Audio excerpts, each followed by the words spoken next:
What is going on, everybody? Welcome back to the HypeCast. It's episode 3, and today we're going to be talking a whole lot of video game news. Of course, each and every week, the HypeCast brings you the 3 biggest stories from the gaming industry, and myself and all my best friends break it down. Of course, I'm one of your hosts for this episode, SnowBikeMike, and today I am joined with the man, the myth, the legend, Tom Bach. Tom Bach, how are you doing?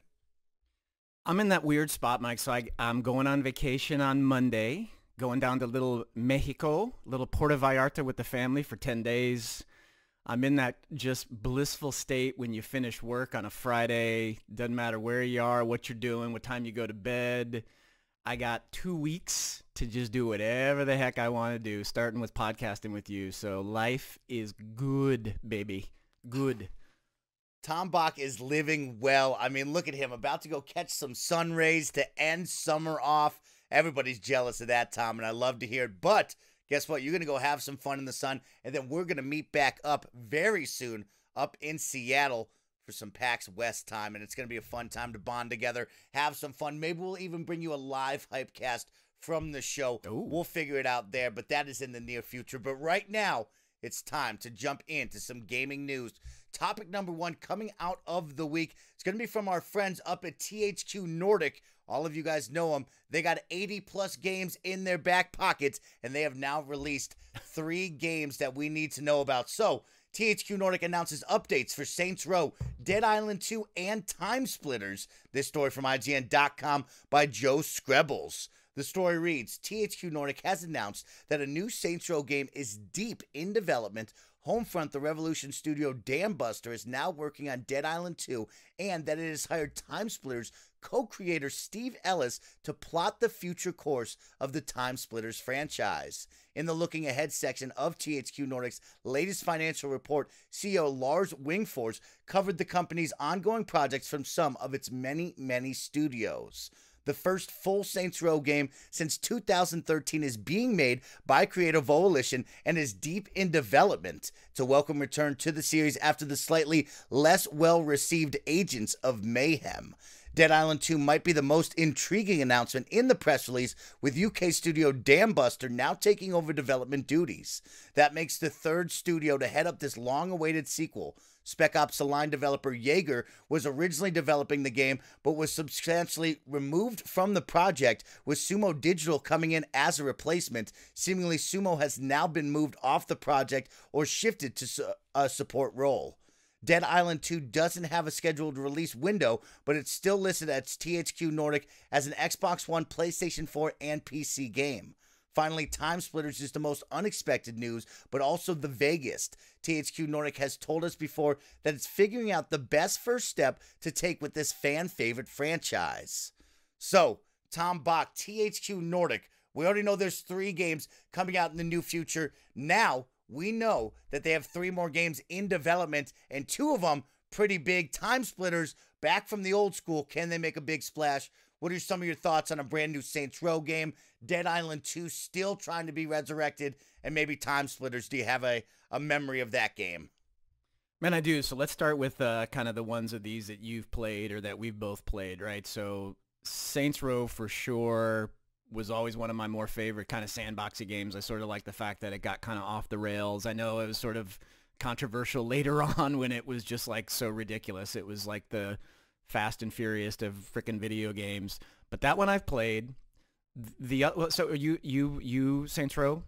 Play much? Yeah, big Saints Row fan, Tom Bach. I think it was such a great step of, you had Grand Theft Auto that was kind of trying to be a little overly real, not as arcadey, and then you had this crazy game where you're running around with the dildo sword or the dubstep gun, and I think it brought a whole lot of fun to kind of that genre of that open world, you know, ultra-violent sandbox like you brought up. So Saints Row for me was really fun, and I have a lot of memories coming from that game way back in the day. Yeah, that's the one of the bunch, man. This studio is so weird, though, and I know I've listened to some other people talk. I mean, this is the strangest strategy that this studio has, man. I think they bought Kingdoms of Amalur Reckoning as well, right? They've amassed all these weird past games that look, a lot of them, when they say fan favorites, they are, but isn't it sort of like a strange strategy to just go out and get a whole bunch of weird IPs? And I think that they have to kind of figure out in all of these games, including Saints Row, are they just using sort of like the names of all these because the brand recognition is so strong on these games, and then they plan to come out with something that's going to be kind of uniquely next gen? Because man, make no mistake, like in the case of Dead Island, look, that's a AA game at best. Do they really have like a massive fan following? I mean, maybe. I'm not trying to disparage people that like it. I played them for 20, 30 hours, whatever it was, but that game's been kicked around from dev to dev, and trailers that were years ago. That game's nowhere near done. It's probably not even a current gen game. It's probably a next gen game.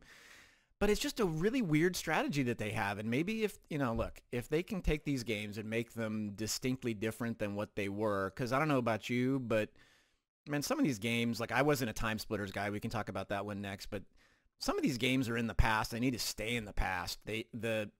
Yeah, you could build on them and do some cool things, but I don't know, man. This whole it kind of makes me wonder what in the hell they're doing, and they're just throwing crap against the wall to see if one sticks. I'm not trying to like disparage them, but it's just a weird strategy that this company has.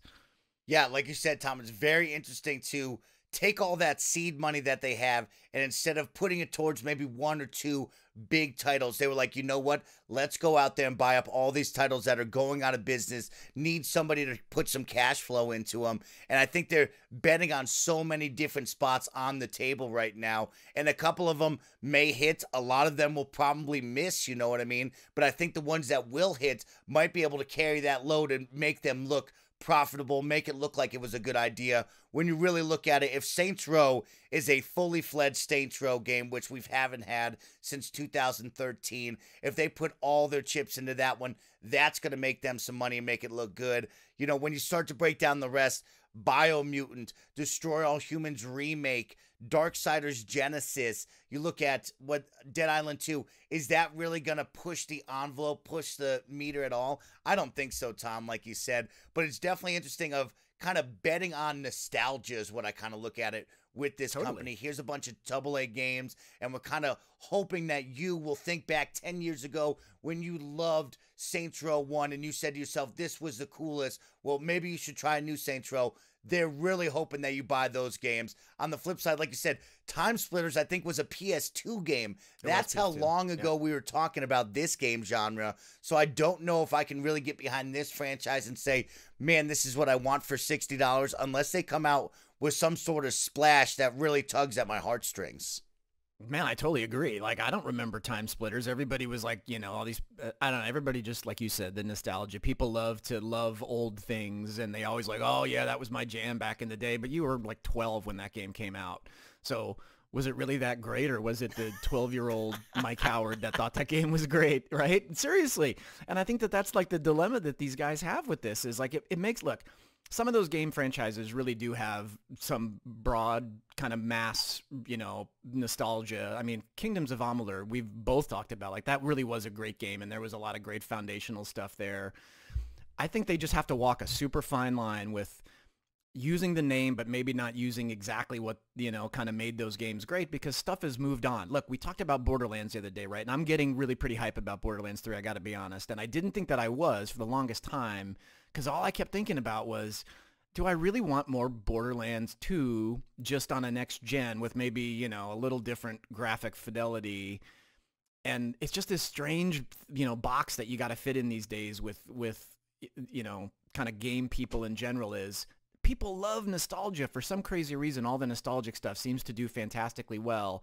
And new IP is so dangerous. If you're going to go out and spend a ton of money on a game, and then it, like Death Stranding, we talk about, not that it'll fail because it's Kojima, but it's like that's just some brand new crazy ass thing that no one's heard about. Can you take that risk if you're a THQ Nordic and come up with games that are not respins of old games? You probably can't. You almost sort of have to leverage this nostalgia, knowing that you've got built-in sales just because of the name alone, right? Dude, Darksiders, I totally dig. Like that definitely is one that I'm excited about. I super dig this idea of the Diablo style. What is it? Genesis, I think it's called. Genesis, yep. Top-down one. Dude, I've played all the Darksiders games. The first one and the third one in particular, I love. Second one, not so much. Got a little too kind of RPG-ish, like a little grindy. But dude, I love the idea of that game, and the Four Horsemen of the Apocalypse, and sort of that whole vibe is really cool. So I just think they need to be super careful here. I think Gary Wood has said on Kind of Funny, he's like, I'm going to start calling them, instead of THQ Nordic, it's WTF Nordic, right? Like they're just trying crazy stuff, and hopefully more works in aggregate than doesn't work, just for us as gamers and for them as a company and all the people that work there, right? I just wish they would bet on like EA big titles like NFL Street and NBA basketball. You know what I mean? It's like Right. it's like bring back the games that I actually love. Don't bring back Destroy All Humans. I didn't love that game, But I didn't play that game. Did you even play that game? No, like I saw played it all for those like 10 collector's minutes way editions back in the yeah, day. I'm like, right. It's like all the articles I read are sort of like, fan favorite Destroy All Humans. I'm like, where the hell was I? Like I played 3 seconds of this game and was like, it's a funny idea. I think there was what was that Jack Nicholson movie back in the 90s, like Mars Attacks or one of those crazy ones, right? That looked exactly like this. It's like, I have no nostalgia for this game whatsoever. Do I dig aliens and spaceships? Sure, but I don't have any nostalgia for this game whatsoever. Will be interesting to see because those 3 games, Destroy All Humans, Biomutant, and Darksiders Genesis, will be the first of these titles to really come out. Those are going to set the tone on, are they hits, are they flops, where do they really stand? I think you might have one with Darksiders Genesis that might get some fan favorites. For me personally, Tom, after you hyped up Darksiders 3 to me so much and seeing 1 and 2 and 3 and kind of that game style, for me to now see that Diablo top-down twin stick looter shooter type feel, that was not what I wanted actually. I was really surprised at that. We played it at E3 and yes, it did feel smooth, it did play well, but it's tough for me to say, man, I want to sink my time into another dungeon crawler Diablo type game that's not Diablo, you know what I mean? So I think you have a big hill to climb on that, unless you are Tom Bach, who's really invested in the franchise. So I'm excited to see if that gets more of the fan favorite or does it get the general mass public behind that. And I think just like we're talking about, that's kind of the issue with THQ Nordic of how many people are really going to buy Destroy All Humans, remake. Probably not that many. Darksiders Genesis, you got a big uphill battle to climb. You got to really sell it somehow. Biomutant, thankfully, is kind of its own IP. We've never seen it like it before. It was a fun game at E3. I'd like to see where it goes from there. I think that cute, scruffy, Rocket the Raccoon-looking character definitely could tug at some people's heartstrings. But again, that's a AA game. Doesn't really have the mass marketing behind it. And it's kind of just been there. We haven't seen it really push the envelope of like, hey, we're out next week, or hey, we're out in November. It's just kind of floating around the abyss. So I'm excited to see what these first 3 games bring to us. And on the flip side, Dead Island 2 had a great announcement trailer back at E3 a long time ago. I think it was like 2013 with the guy running down the LA, Is it really that long ago? It was a long time, Tom. It's been a long time. And so it's funny to see that E3, and then I think the following E3, they actually did at IGN like a developer interview where they were talking about like how big they wanted the game scope to be. They wanted to start you down in their own interpretation of Hollywood and LA, and then all of a sudden you could be up in San Francisco. And they were talking, there was a third place that would be like Northern California, like Merced or, Mendocino County, but that was going to be kind of like a mysterious spot. And to see the scope of the idea and then the drop-in, drop-out functionality of Tom Bach could join my game and all of that continuing in that series, they really hyped it up and they had a big scope, a big picture for it. And then now we've seen Sumo Digital. We saw the team before that. I forget who that was. They came in, and now you're on your 3rd developer on this team. What code is still good? How much longer can we go? We're almost at the end of the console generation. You're going to have to come out with it pretty soon here. It's not coming out, dude. The game has got bad written all over it. I think it's the 4th different, you said it, it's like the 4th different development team. Like, what are the odds that there's any continuity in a game that's been through 4 different, it's 0 is the odds that it could be good. The positive thing for that with Dead Island 2 is Dead Island and Saints Row probably have the biggest fanfare, the biggest mass general audience that you could ask for out of all these little IPs that they've bought up on that AA space. So you really got to bank on Saints Row's got to hit and got to sell well, which most likely it will. People like those arcadey sandbox GTA style games. And on the flip side, You know, Dying Light 2 is going to come out very soon. People are excited about that, but that's more of a parkour, hardcore type game as opposed to Dead Island, which is more of a fun hack and slash zombie beat 'em up similar to Dead Rising. So we'll see if they can get some fanfare behind that. But first off, you got to get the game in development. We got to get it going, get the wheels turning, which I feel like we're pretty far away, like you said, Tom. Dude, I did like Dying Light, though. I do want to touch on that, too, because that was one that was actually at... There was 2 Dying Light games. You know, there was a weird Battle Royale Dying Light game. I don't know if you remember that. Yes, they added a Battle Royale into it. Oh, yeah. Yeah, and it was, I remember I saw it at PAX last year. The first Dead Island, I'm sorry, not Dead Island, Dying Light. Based on Dying Light. I did dig the first one. Like, there was some crazy elements, like the day-night cycle. I don't know if you played much of it, but it was really interesting and different. And you know, I think that unfortunately in that case there was some weird designy things. Like the night cycle was just way too hard. I don't think I ever even attempted to be out at night ever, and so you just kind of kept skipping it. You know, you could go to bed and you could, you know, skip the night cycles because it was so insane having those things chase you. If you remember how crazy that whole thing was. But that's a cool idea because it is sort of a weird mashup of, you know, the zombie genre along with the parkour stuff and all that. I think that game will hit, assuming that, you know, they kind of just lean on. They had some great DLC for the first one, too. That seems like one you can just build on code-wise from what they had. It was next-gen in the terms of it was PS4, Xbox One gen. So it's really, to me, it's those two, and then the meaning it's Saints Row and it's Dying Light. Those will definitely hit. Like Saints Row will hit just on the basis of kind of what that fan base is and the craziness that goes with it. And I think the thing I read said it was like way bigger than Saints Row 4, like the world and everything else. So you know it's going to be really kind of meaty experience that'll be worth $60 for everybody that you know digs that type of crazy game. Well, I want to stick with THQ Nordic right now, Tom, because we've been talking about the upcoming releases, announcements of games in the distant future. But right now, as we look forward to it, maybe let's talk a little bit more about the business strategy. So right now, we know 3 games are coming out in this near future. Biomutant, Destroy All Humans, and Darksiders Genesis. Tom, they have now released the collector's edition for all 3 of those games, pricing out at $399.99. All coming in with different knickknacks and paddywhack toys and all that jazz. So Darksiders Genesis is going to come out with an exclusive board game that you can only get with that collector's edition for like $400. Destroy All Humans is going to come with a cool crypto 2-foot-tall statue. He's got a globe on his hand that can kind of open up, and it says you can put a soda can in it. I don't think they mean a real soda can, but we'll find out when it fully releases. It's like one of those little juice cans. Yeah, you exactly. know, those little 8-ounce juice cans or whatever.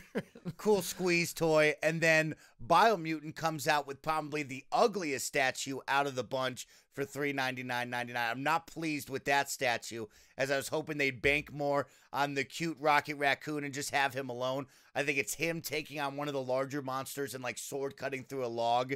You've seen it on a lot of promotional ads, but is this a way to try to get the whales, get that extra dollar there, Tom Bach, knowing that these are AA titles, people are on the fence, maybe you get 100, 1,000 of these sales. Does this really push the envelope for you, push the needle in terms of profitability and sustainability? I mean, maybe. Obviously, look, people sit down and study this stuff and figure out, hey, here's our cost to manufacture this, and here's the expected take rate of things like this. But, yo, $400? And maybe, I mean, this is a crazy thought, but you'd have almost been better off selling this crap individually for the stuff that you would want. Because, like, that backpack is the craziest, stupidest thing I've ever seen. Like, walking around with an alien on your back, right? Like, maybe I just want that. I don't necessarily need a freaking I love how they do them in centimeters, too, and I realize it's a European company, so, of course, they use... You gotta give me on that is right, Tom, is right. But as soon as I saw that, I'm like... 23 centimeters, like what the hell's the math? Like how tall is this thing? Like 7 inches? So some of these I was just sort of laughing at the way, and man, I don't know, that it just doesn't seem, most of the, if you think of the real AAA games that are in the industry, right? And these are not AAA games, obviously. We talked about sort of AA space, but you don't need gimmicks like this to sell your shit. And I don't know if their strategy is to sell their game. I assume whom it is to sell their game, not to sell their knickknacks. Because they're not going to sell many, to your point. I mean, how many are you really going to sell? But I'd be down for them, like, splitting it into pieces. Like, sell me the piece parts. I'll go buy the backpack. Dude, my kid would be all over that freaking backpack with the alien's ass kind of sitting on your shoulders. Like, that stuff is funny. I don't want everything that goes with it. And they can't be... They just don't have that hardcore of a fan base to go $400, dude. Are you kidding me? Tom, it's funny you brought that up about selling it separately, because that was actually my first thought, right? So there I am looking at the Destroy All Humans Special Edition. I'm looking at Darksiders Genesis. I'm getting pumped up. I'm like, oh, an exclusive board game? Maybe that's a cool idea. Look at that alien backpack. Or, man, look at that 2-foot-tall crypto statue. I want that so bad. And then you see the price tag and you're like, whoa. What is going on here? $400. I might as well buy a brand new Nintendo Switch for that much money. It's a console, right? And it's a console. So like you said, here we are at the end of the console generation. So you know people aren't really willing to shell out $400 on a special edition when you could put that money towards a console. What would be the metrics of just selling them by themselves, right? Put it in a Spencer's gift shop for all I care and let me go buy it there exclusively. But so interesting because I thought the same thing of like, put the backpack up for $60 to $100. Maybe more people will buy it. Put the statue up for $80. Let's see if I buy that. But all together, crazy price right there, Tom. And definitely a fun one of like, does this push the needle if they sell 100, 1,000? How many could they really sell at that price point? It seems ridiculous, you know. But like you said, the alien backpack's super cute. And my favorite, Tom, was reading on Twitter the day that it released. Somebody wrote to me, I might as well go to the Area 40 or Area 51 raid and grab an alien myself to be my backpack because that would be cheaper than this. And that made me smile. I did see like all of the, and I think you tweeted out like what are everybody else's favorite collector stuff, and there's been some crazy ass ones over the years. Like if I think of all the, you know, friggin' $1 million race car with Codemasters game or whatever that one was, like there's been some crazy ones, and I do question the like what are they really trying to do? So when they sit down, I don't know, maybe I'm an idiot and I've always assumed that the goal of these companies is to sell their games, not to sell these little knickknacks. Now, if it's like T-shirts and stuff, if you're Rockstar or whatever, there's a real business behind some of that stuff, right? Like selling merch.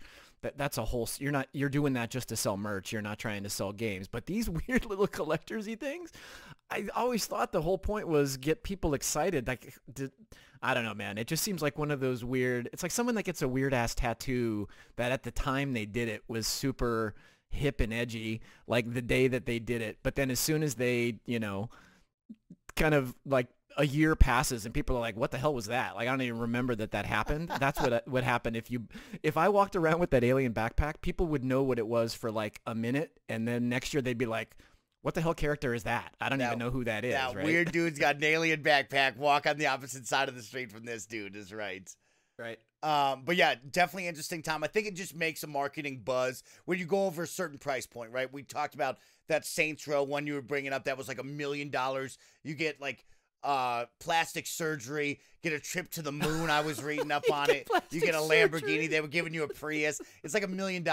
Nobody's ever going to buy that. I think they just get the marketing. But like, at what point does it go from fun and crazy marketing ploy to we for real want to sell this $900 Resident Evil 2 typewriter? You know what I mean? Like, what's the number here that's like, this is fun and games that we know nobody's going to buy, to like, oh, a $900 typewriter is for real. We have to sell this. Or the Devil May Cry $1,000 jacket. Hey, you want the Devil May Cry jacket for $1,000?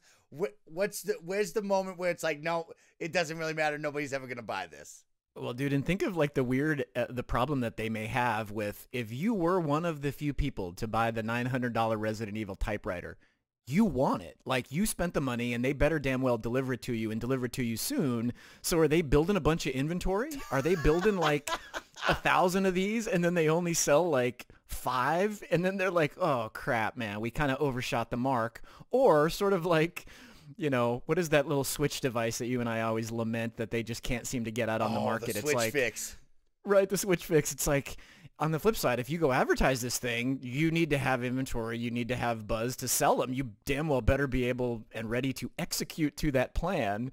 This just, like, I start thinking of the business side of all these. Like, how many of those Devil May Cry jackets did they make? Because they're not they're not waiting to take your order and then be like, all right, let's go spin up a factory. Let's go talk to Malaysia or Thailand clothing factories and get them to manufacture a bunch of these.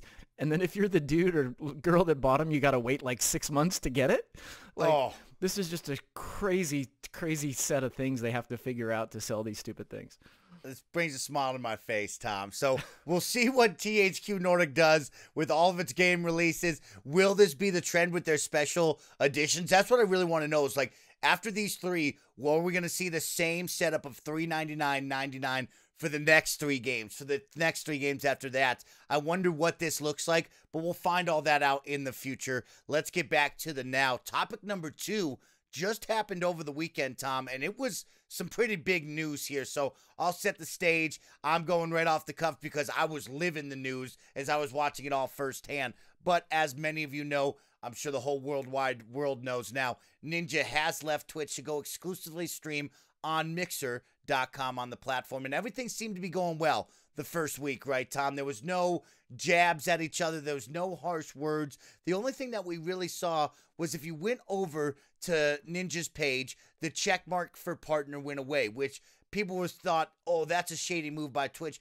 But in general, the moment that you disconnect your contract with Twitch as a partner, that mark goes away, the privileges go away. So people kind of got over that hurdle. The second step that people saw is when you went to Ninja's channel shortly after he's left, they had a fun little tagline of, the Ninja you're looking for is currently streaming in a different castle. And people thought, oh, ha, ha, ha, that's so great. And below it was actually recommended channels for different streamers instead of what you normally would see an offline channel to be. Now, a lot of people off those first couple of days didn't think much of it. We didn't see the gravity of what was going to happen in front of us with Ninja's channel, the #1 channel on Twitch, becoming a recommendation page. Well, a couple days after that, Tom, unfortunately, #1 recommended channel on Ninja's Twitch page, the largest Twitch page on Twitch.tv, was a porn bot. So, Tom, you have children. I am an avid streamer. I love watching different stream channels. Ninja's channel, an audience geared at about probably a demographic of anywhere from 8 to 35 and beyond, very young kids over there.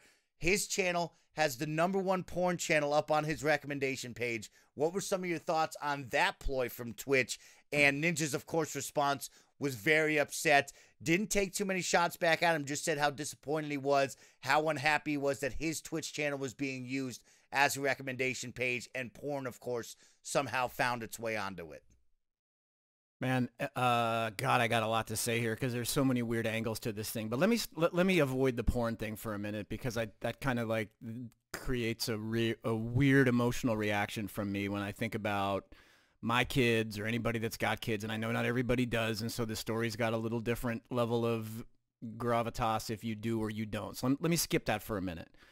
Let me go right to the thing that I find, you and I have talked a lot about streamers and the Wild West nature of Twitch and YouTube and all this stuff. And just for a minute, back up to the weird setup that is created off of this whole business model. And what I mean by that is this. Ninja doesn't work for Twitch, which is Amazon, right? He, on a daily basis, brings in huge sets of eyes to their platform, which in return is good for them to sell advertising and all the things that they want to do, right? But on the flip side, any streamer, you included, you cost these companies a lot of money in terms of infrastructure to support. I mean, think of if you stream for 6 hours a day every day for a week. Do you know how much storage space that takes up? You're costing this company a ton of money to have you on their service. Now, I don't know the economics exactly of, I mean, if SnowBikeMike goes on and fills up 12 hours a day of video and they have to keep it on their service for years to come, but only, some amount of people watch it, are they losing money on you? Are they making money on you? Like, how does that all work? So think of all the Twitch primes that they have to pay Ninja. So I've never known sort of what the financial part of this was, except to say that if you're Ninja, if you're the content creator, you're not, you know, you and I get to upload as much as we want to YouTube. You can upload as much as you want to Twitch. You're not paying them to do it. They're monetizing you in other ways by selling your information or getting audiences, right? But if you're Ninja, you feel like that's you, like that you have a name, you've done some things that are your community, whatever, that you feel like you created that business. On the flip side, Twitch sits back and goes, well, wait a second, dude. Like, this is kind of we've given you this platform. This is sort of like the athlete versus the owner syndrome, right? We've given you this platform. You've used it for all this stuff, but we own it. We own all of the stuff that you've done. And I'm sure in the end user license agreement, Twitch and Amazon do own all this at the end of the day. It's not yours, even though you're the reason that people are there. So you've got this really broken system. And this is the first time this has been exploited, if you think about it, where one of these companies is now paying the person like an employee, right? Mixer is paying Ninja, not the way it worked before, where his viewers kind of paid him. So this is a wacky, I mean, let me give you a weird example. So let's say there wasn't porn. Again, I'm going to come back to the porn thing because it just freaking infuriates me that this happened. It really does. But let's say they put other streamers up there that were, in their eyes, a recommended thing, which is totally fair for them, right? They've spent all this money, and trust me, I do this for a living. I sell big infrastructure to all of these same companies. They spend billions of dollars a year on infrastructure. For them to say, hey, we want to keep your eyeballs on our service is totally fair and totally fine, right? Having the recommended, hey, maybe you should go watch Courage JD instead. Maybe you should go watch Nick Merckx instead. Like, let's just say they curated that correctly. Even that's a really weird idea if you think about it, because at the end of the day, he's now competing with those people, right? The company that he was using to get his own platform out there is now trying to steal eyeballs off of Mixer and back to them by pimping these other people, right? So this whole thing is so convoluted. From, if you're the content creator, you have one set of opinions, you feel like the content is yours and they should never do anything negative with it. If you're the one that gave the people the platform and the foundation, you kind of feel like you should control it and own it, because at the end of the day, you're giving it to them for free. Really, you are. You're giving them all this ability to use your platform. The big giant screw up. So it's really complicated is what I'm saying. It's Wild West. The porn thing, dude, you have no idea how annoyed I was and angry I was. We try so hard, and I know not everybody listening to this podcast has kids, but man, you try so hard to keep your kids somewhat safe on the internet and keep them from seeing stuff, doing stuff. It is no joke, dude. It is no laughing matter. You know, I see people talking about this and they laugh off that it's porn because they've seen porn 100 times. They're adults. They're not like freaked out by it.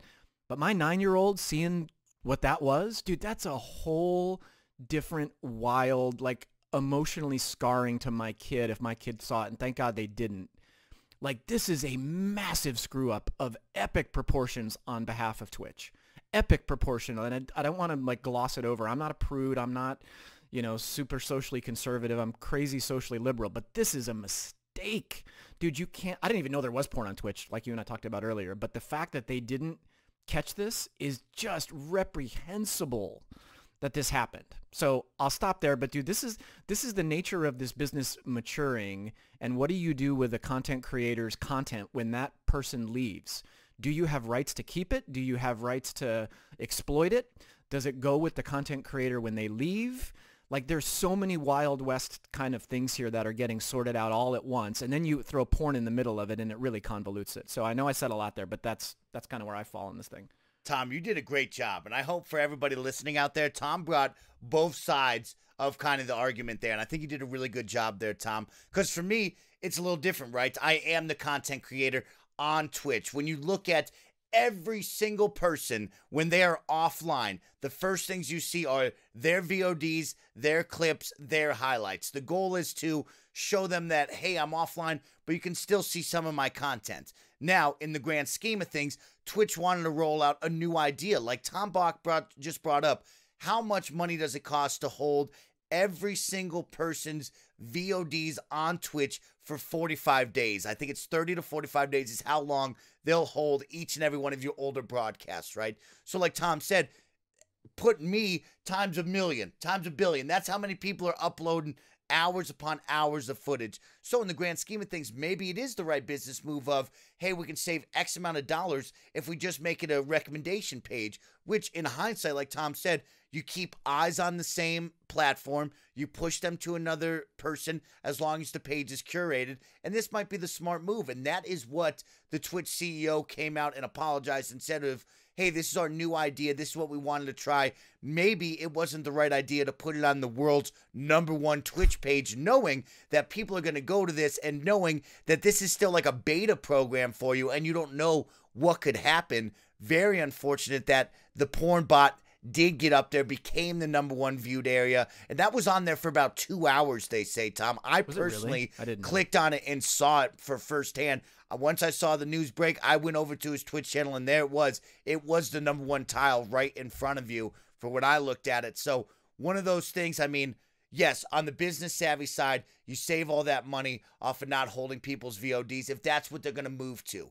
But step one, maybe let's not try it on Ninja's page. Let's put it on the SnowBikeMike page. Let's put it on the kid who has 50 followers and see what this program really looks like. Because now, for Tom Bach and for the whole world in general, we know really the demographic of people that are watching live streams and Twitch, YouTube, Mixer. This is a very younger audience, and for something to come up like that right off the bat, that's a huge issue, like Tom just said, with his children, your children, anybody's children. This is not a good look for Twitch, and definitely a black eye, as they have kind of battled this past 2 months with a whole lot of up and down with their terms of service, streamers doing some really awkward and bad things, some wrong things to finish off the month and finish off kind of the summer with this in front of them. This is a big deal for Twitch, and it'll be interesting to see where they go in the future. What does this look like? They got TwitchCon coming up at the end of October. That's kind of like the, hey, this is our end of the year.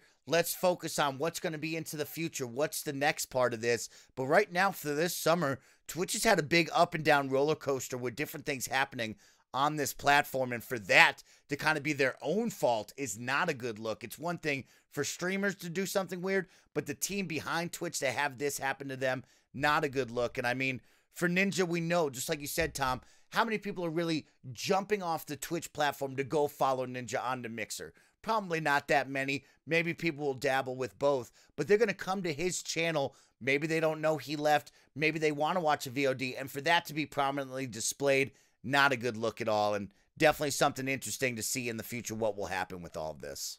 But yeah, man, that's all good commentary. But just think about how strange this idea is, though, of like, I mean, and again, I do think all this stuff kind of gets matured out over time relative to the business side of this and who owns what and all that kind of stuff. But let's just say they had left all of Ninja's VODs, like if they didn't do, you know, kind of like they do on your channel or any other channel, right? They just, this person is now gone and you are showing his old videos on your platform. Now, on one hand, that's a good thing because, again, you just want to keep eyes on your platform. Every one of these companies, trust me, there's not a single thing that gets done that's not through a financial lens, right?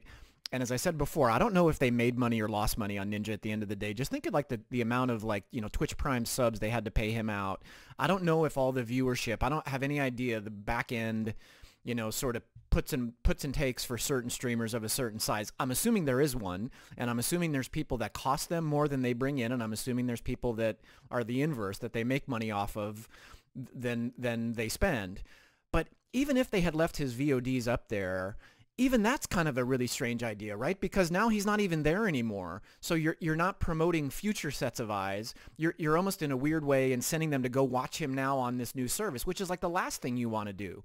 But if you're Ninja, you're like, wait a second, like this, I'm the one that did all this, right? Like your content, you're proud of your content. You work hard on it.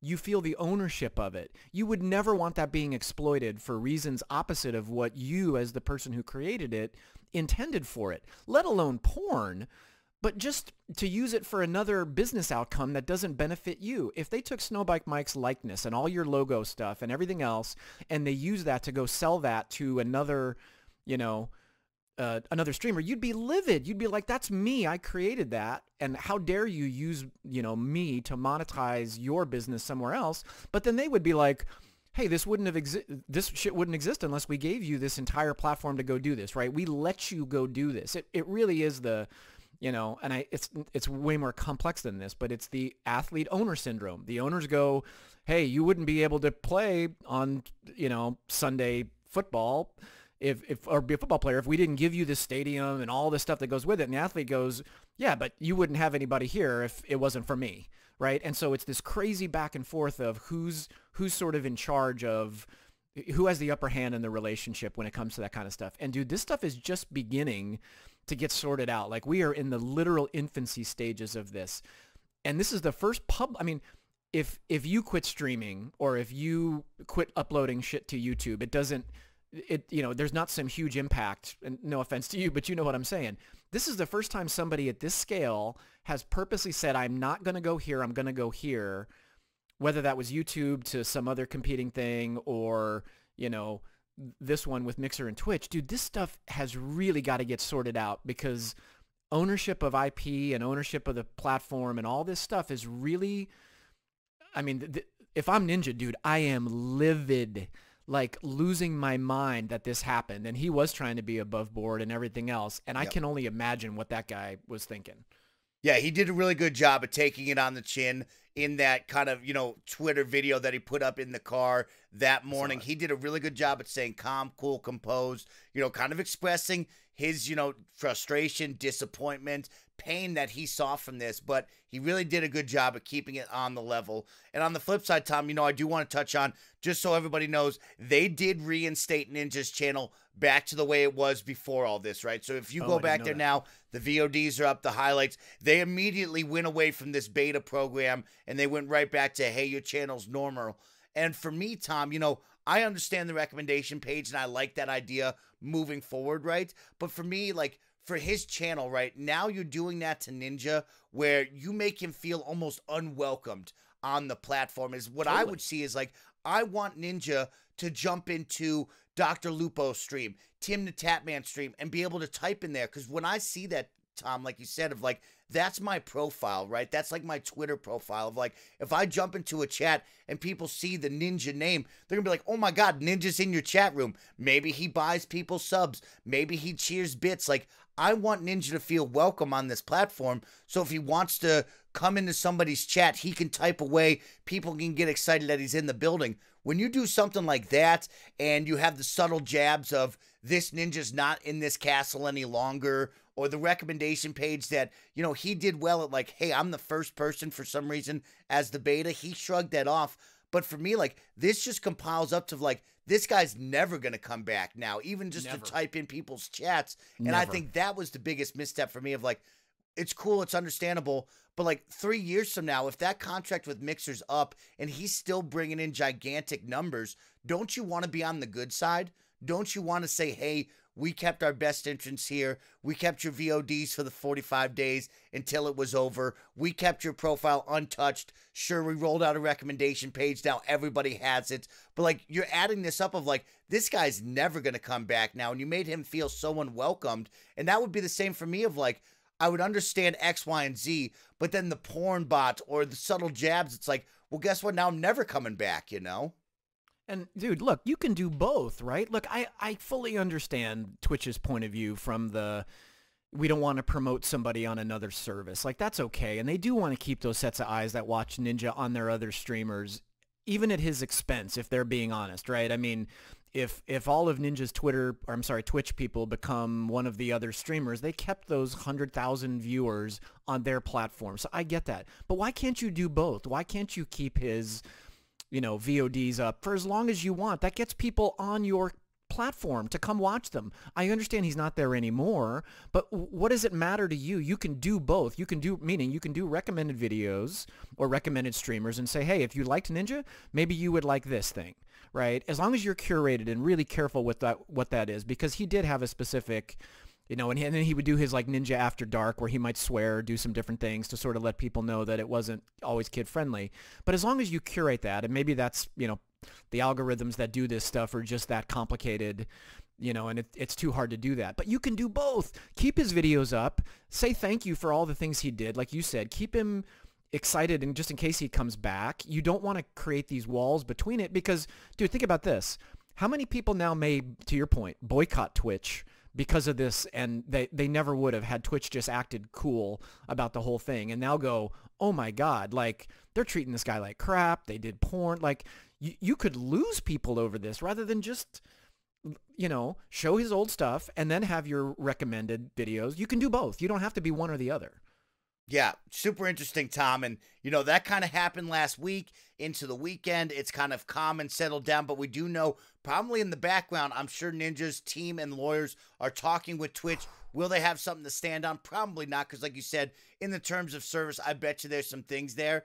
But in the long run, this is only going to create a further divide between these platform and this streamer right now, and it's not a good look. We'll see where we go from here. This is all fresh news, but you know, in the future, where do we stand? What does this look like? Definitely not going to be a good look in the end of things as we head towards the end of summer with Twitch having a lot of up and downs, like I've said before. But let's get into our final topic of this HypeCast for this week, Tom Bach. And this one's a fun one.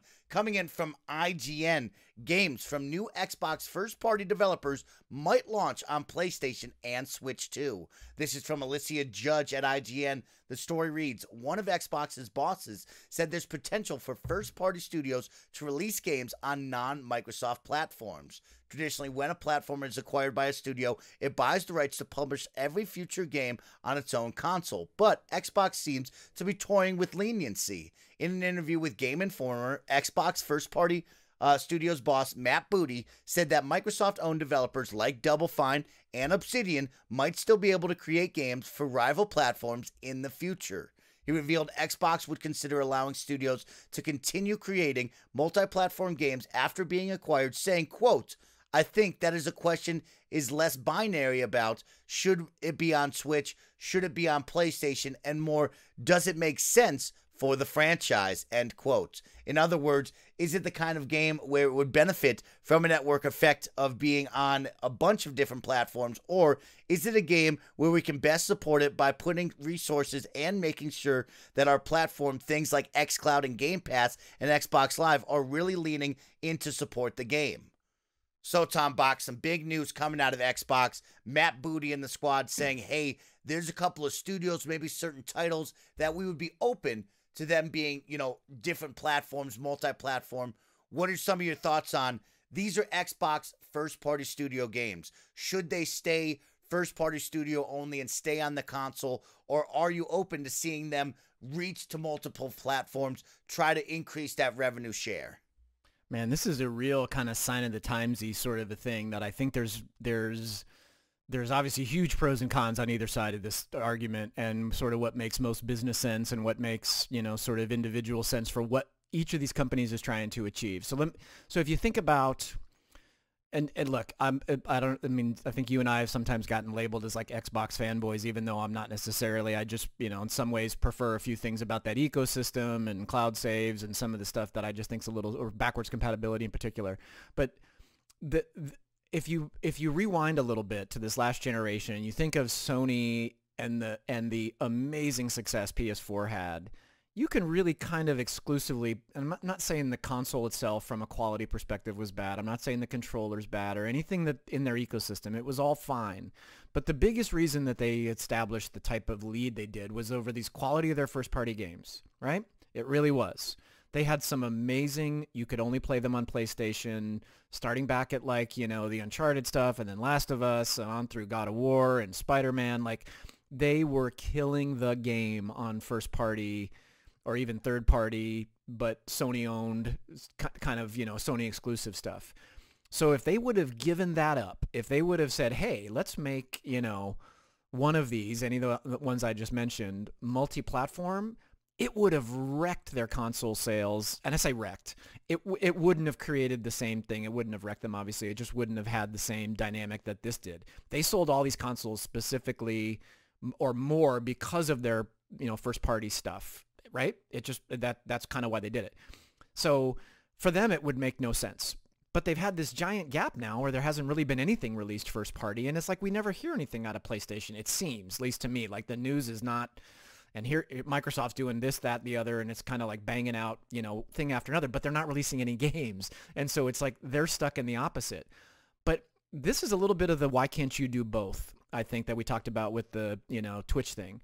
If why not have certain of these games if you're Microsoft? And I don't know how you exactly make the determination. Like Double Fine's always been a multi-platform, and Obsidian has, like we talked about with Outer Worlds. Why not do this? And if you keep certain games exclusive, like Gears, Halo, those are going to be the console sellers, right? So you can do the console sellers that you're like, hey, I'm specifically doing this game and I'm going to keep it in-house because I want to sell more consoles. But these other ones, kind of like what the guy said, I think he was really transparent in that press release. This benefit, like Minecraft. Can you imagine Minecraft ever going single platform? That would be a horrendous business decision. Horrendous. Right? And these other games probably are not good or bad business decisions, meaning Obsidian selling stuff. That's probably a good neutral thing. They can sell more units, but it wasn't going to drive consoles anyway if they kept it exclusive, right? We've proven that. We've seen all these other games Microsoft has tried to keep first party. Sea of Thieves didn't sell consoles. Right? State of Decay didn't sell consoles. Ori and the Blind Forest, or whatever it's called now, didn't sell consoles. So why not do both? I actually think this is a sign of the times. This is genius. People are going to debate this, though, because, like, look, if Sony did this with some of their stuff, it would be a giant mistake. And so I think this is sort of in the eye of the beholder, which of these companies you are. Microsoft can get away with this. I don't know that Nintendo can, and I don't think Sony can. Yeah, Tom, you crushed that one again. Good job on your side bringing out the heat, because it is two sides of the argument, right? On one side, you look at it as Xbox just put a whole lot of money into acquiring 17 different studios to become first party over this past year, plus some change. And really, you're looking at it as they've been losing the console war, which we always seem to talk about, always seem to be caught up on. And the biggest factor of that is, hey, they just don't have the first party titles that make me say, I got to go buy this. So on one school of thought, there you are thinking, well, if we're putting all this money into buying these first-party studios, the goal would then for X amount of years down the line, you would have so many first-party games that people would have to come over and buy your console. That's why we're acquiring these. But on the opposite side, Tom Bakke put it so well and so eloquently, this isn't Halo. This isn't Gears of War, right? Maybe one day we get to that. But right now, we're not talking about shipping off the biggest of the big, the ones that do sell the consoles that people are so devoted for. We're talking about Double Fine and Psychonauts that everybody loves. That's always been cross multi-platform. And we're talking about Obsidian right now with this new game, Outer Worlds. But on the flip side, Tom, like you said, how much is this really going to push the needle on being Xbox exclusive? How much money are we going to hemorrhage into a company if they're only selling on our console that's already losing the console war race, doesn't have that big of an install base? Is it really going to keep this team afloat? How much more money does Microsoft have to sink into them just to keep them going into game number 2, game number 3? So it is the right move in hindsight to be like, hey, sell this game to everybody. We're going to get a split of that revenue, which is going to really help us in the long term, help these smaller studios continue to stay afloat and grow to make game number 3 that maybe we'll say, hey, we do make those first party exclusives. But for me, this is the right move no matter what, Tom. The more money coming in, the better for me. I don't think those games make me look at it like kind of like a Spider-Man and God of War, like you said, of like, man, I'm going to go buy an Xbox for Outer Worlds. I don't think anybody and their mother would ever say that to you on any day of the week. And this has to happen. They have to continue doing that because they would just be losing money and hemorrhaging money on the long run of the development cycles. It is weird, though, to think about, like, which ones do you, I mean, there's the obvious ones that you do this with, and then there's the obvious ones you can sort of do the multi-platform thing with, but there's also going to be some that sort of fall weirdly in the middle, right? I mean, look, this industry, for better or for worse, probably for worse to the consumers over the last 20 years, because it's forced us all to buy multiple consoles, right? I've owned every version of every console that's ever been made for the past however many years because I wanted to play those exclusive games that only came out to that one platform alone, and we're still doing it, right? I still have a Switch, I still have a PS4, I still have a PC, I still have an Xbox, I still have an everything, right? Because I want to those once in every 6 month.